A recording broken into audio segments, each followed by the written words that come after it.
എൻ്റെ പേര് അജിത എന്നാണ്. എന്നെ കല്യാണം കഴിച്ചു കൊണ്ടുവന്നത് എറണാകുളത്ത് നിന്ന് ഗുരുവായൂരിലേക്കാണ് കല്യാണം കഴിച്ചു കൊണ്ടുവന്നത്. അന്ന് തുടങ്ങി എൻ്റെ ജീവിതത്തിൽ കുറേ തമാശകളും എല്ലാ അബദ്ധങ്ങൾ പറ്റിയിട്ടുള്ളതാണ്. സമയത്ത് കുറേ കൊല്ലങ്ങൾക്ക് മുമ്പ് ഫോണൊന്നുമില്ല, വീട്ടിലൊന്നും ഇല്ലാത്തൊരു സമയം ഉണ്ടായിരുന്നു.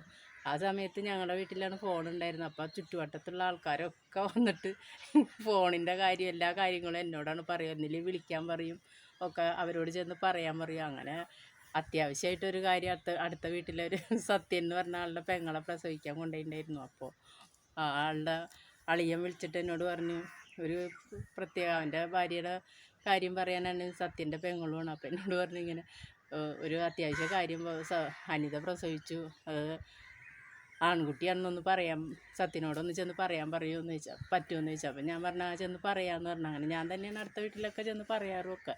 അപ്പം ഞാൻ അങ്ങോട്ട് നടന്നെത്തുമ്പോഴേക്കും ആൺകുട്ടിയാണോ പെൺകുട്ടിയാണോ എന്നുള്ളത് ഞാൻ മറന്നു.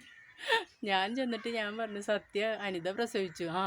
അപ്പോൾ അവൻ വേഗം സന്തോഷമായിട്ട് ഓടി വന്നിട്ട് പെങ്ങൾ പ്രസവിച്ച എന്ത് കുട്ടിയാ ചേച്ചി? അപ്പോഴേ നിർത്തി എന്ത് കുട്ടിയാണെന്ന് എനിക്ക് ശരിക്കും അറിയില്ല. ഞാൻ പറഞ്ഞു ആൺകുട്ടിയോ പെൺകുട്ടിയോ ഏതോ ഒരു കുട്ടിയാണ്.